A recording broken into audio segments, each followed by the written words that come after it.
Welcome to the installation video of Fishbone Off-Road's front roll bar flashlight mount for Jeep's 2018 current JL Wrangler. Step 1. Decouple your vehicle's two soft top release latches just above the windshield and push away. Remove the freedom top if you have a hard top. Step 2. Just above the door on either the driver or passenger side, there are two screws located in the roll bar. Remove these with a T25 Torx wrench.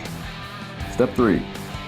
Slide the flashlight mount over the bar and into the slot and resecure the two T25 Torx screws. Step 4. Reassemble your vehicle's top and place your flashlight or torch of choice into the mount. Enjoy your new Fishbone Off-Road front roll bar flashlight mount.